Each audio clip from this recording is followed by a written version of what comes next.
Sr. Governador de Portugal, Álvaro Santos Pereira, Sr. Vice-Governador do Banco de França, Monsieur Denis Bou, prezados oradores, minhas senhoras e meus senhores, começo por agradecer o convite para vir encerrar esta conferência que é dedicada a um tema da maior importância. No século XXI, a segurança e a defesa dos sistemas digitais assumem um papel semelhante ao que a segurança e a defesa das instituições representaram no século XX. No século XX, essencialmente depois das grandes guerras e durante os períodos de grande instabilidade política e ideológica, os Estados perceberam que o progresso económico, a consolidação democrática e a própria coesão social dependiam da existência de instituições fortes. Sem elas, a estabilidade social, o investimento e o crescimento económico ficariam comprometidos. Hoje, no século XXI, esta realidade mantém-se, mas as relações entre o Estado e os cidadãos, os serviços públicos, os sistemas financeiros, os tribunais, dependem cada vez mais de plataformas digitais, de redes de informação e de sistemas interoperáveis. Neste contexto, o sistema e o espaço digital assume-se como uma nova infraestrutura crítica na sociedade moderna, que é essencial para a economia, para uma administração pública eficiente, para a confiança do cidadão. Por isso, falar e refletir sobre a fraude digital é um imperativo.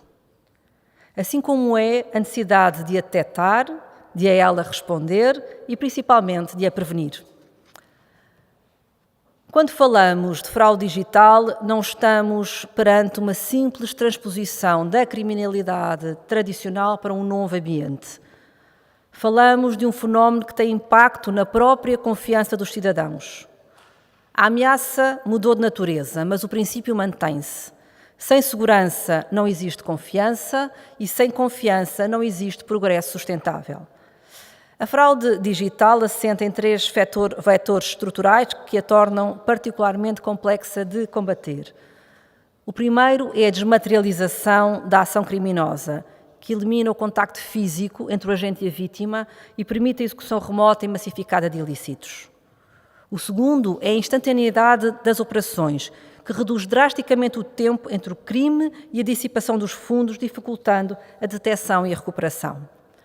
O terceiro é a dimensão transnacional, que permite a atuação coordenada de redes criminosas a partir de múltiplas jurisdições e com infraestruturas digitais dispersas.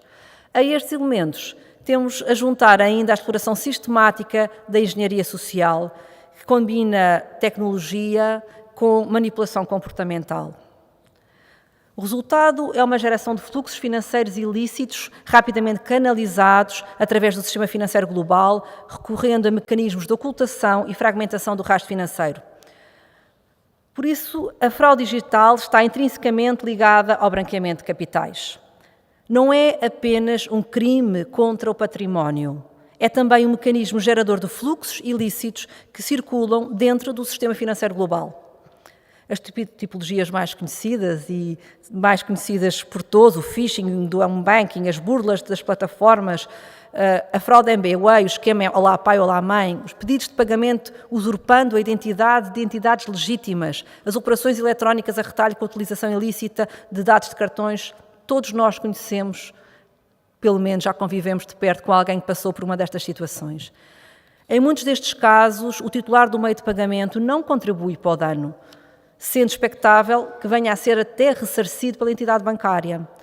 Mas um dos problemas que temos é que esse ressarcimento muitas vezes depende da formalização de queixa, que funciona como elemento da validação do incidente.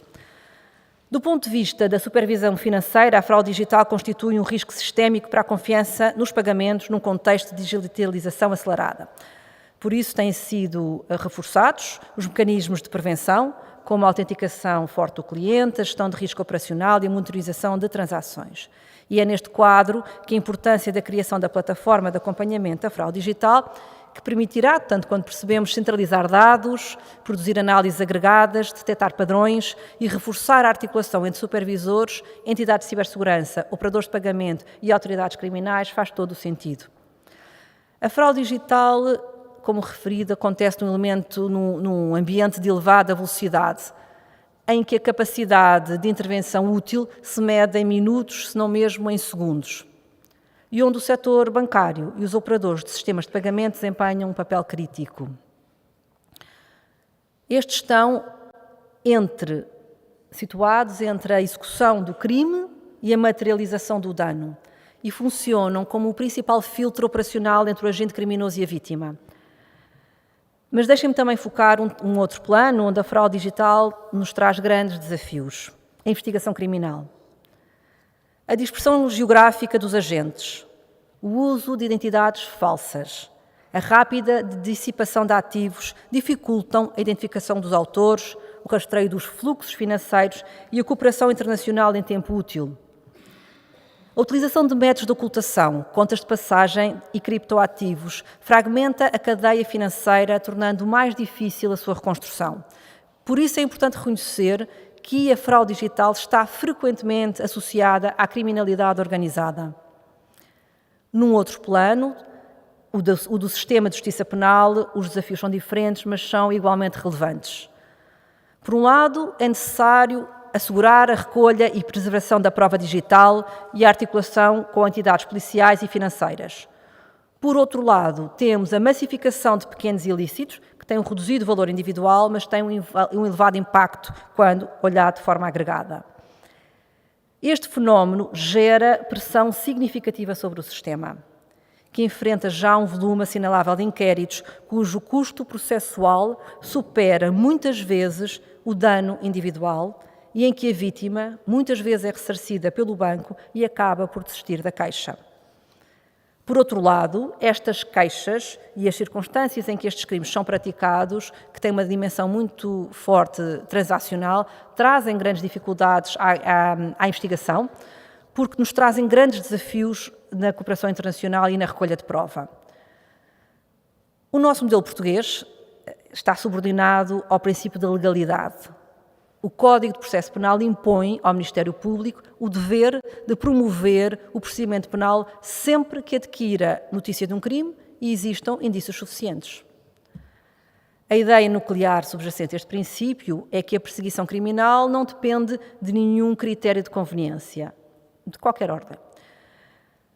Mas sabemos que, neste caso em concreto, muitos inquéritos acabam por redundar em arquivamento, não necessariamente porque não tenha existido um ilícito, mas pela insuficiência dos meios de prova, pela impossibilidade prática de identificação dos responsáveis ou pelas limitações decorrentes da cooperação internacional. Esta fraude digital de reduzido valor económico questiona a perspectiva vigente, abrindo um espaço de reflexão na busca de soluções para o futuro.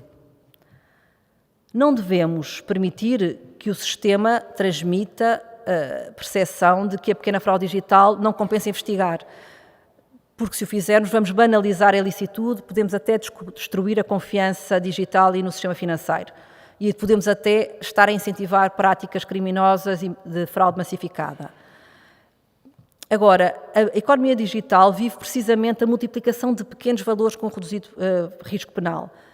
E, paradoxalmente, aquilo que individualmente parece ser um valor de uma bagatela penal, são pequenos valores, numa perspectiva macrocriminal assume um elevado dano social e económico.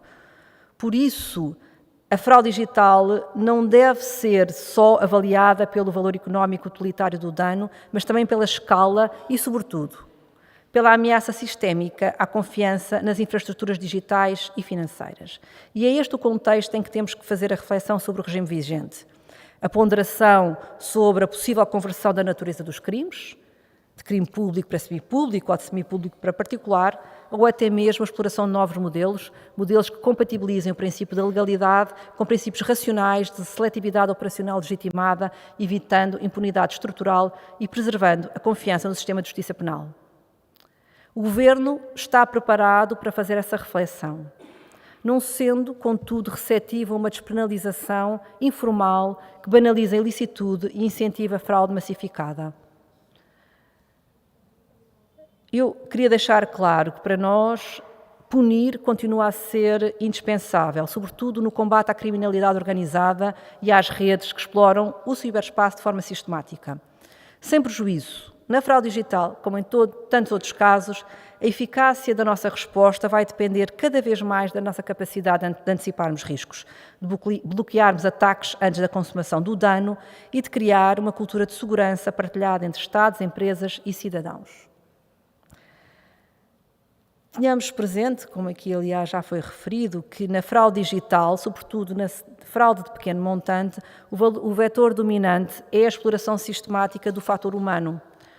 O agente criminoso muitas vezes não precisa hackear um sistema. Introduz urgência, simula autoridade, explora a confiança institucional, ativa medos e reduz o pensamento crítico através da pressão temporal.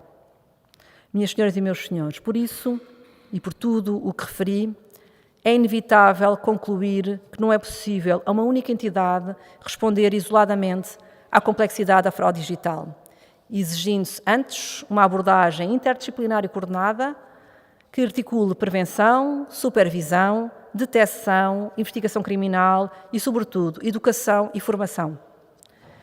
A confiança que sustenta o funcionamento do Estado digital deve ser assumida como uma construção coletiva e partilhada por todos, entidades públicas, privadas e por cidadãos. É essencial para a salvaguarda do Estado de Direito. Termino, por isso, saudando a criação da plataforma de acompanhamento da fraude digital enquanto instrumento de reforço da capacidade de análise e de resposta ao fenómeno da fraude digital, um crime em crescimento e em constante mutação. Muito obrigada.